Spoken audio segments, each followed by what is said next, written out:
आज की ये कहानी ऐसी है कि सुनकर आपके रोंगटे खड़े हो जाएंगे। सोचिए, दो ट्रक, दोनों कंटेनरों में ठूस ठूस कर भरे हुए पुराने 2000 रुपए के नोट, कुल कीमत करीब 400 करोड़ रुपए।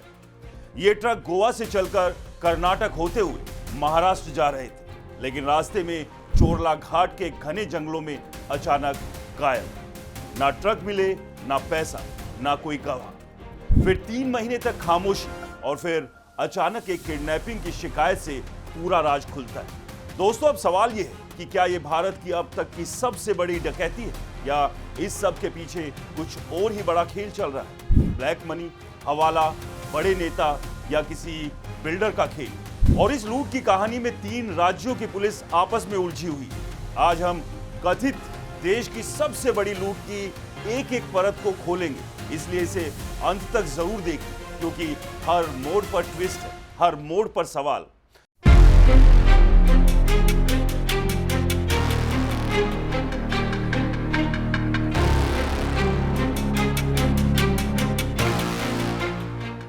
नमस्कार, मेरा नाम है राज के वर्मा और आप देख रहे हैं गोवा का पहला हिंदी नेशनल चैनल राष्ट्र टीवी।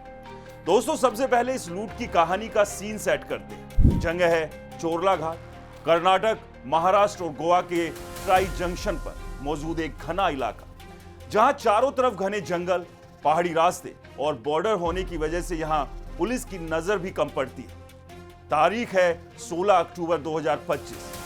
2 बड़े कंटेनर ट्रक गोवा की तरफ से चलते हैं। इनमें लदे हुए हैं पुराने 2000 रुपए के नोट। जी हां, वही नोट जिन्हें आरबीआई मार्केट से बाहर कर चुका है, लेकिन जिन्हें अभी भी आरबीआई में एक्सचेंज किया जा सकता है। कुल रकम का अनुमान 400 करोड़, कुछ रिपोर्ट्स में तो 1000 करोड़ तक का दावा है। अब सबसे बड़ा सवाल आपके जहन में होगा कि आखिर ये पैसे किसके थे, कहां से आ रहे थे और कहां जा रहे थे? क्या महाराष्ट्र के किसी ट्रस्ट या आश्रम तक, जहां इन पुराने नोटों को छोटे नोटों में बदलकर वापस लाया जाना था, या फिर किसी नेताजी की वो वाली कमाई थी जिसे वो दबाकर चुपचाप सेफ हाउस में पहुंचा रहा था?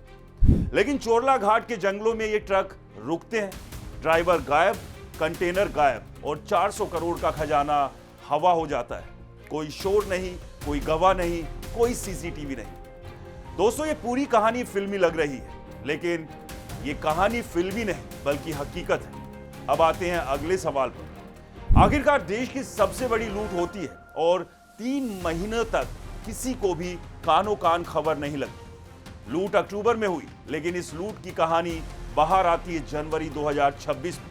कैसे? यहां एंट्री होती है नासिक के बिजनेसमैन संदीप दत्ता पाटिल की। दिसंबर 2025 में संदीप नासिक पुलिस के पास पहुंचते हैं और शिकायत करते हैं, मुझे 4 से 5 लोगों ने किडनैप किया, फॉर्च्यूनर कार में डालकर ले गए, बुरी तरह मारा पीटा और पूछताछ की कि 400 करोड़ की लूट कैसे करवाई।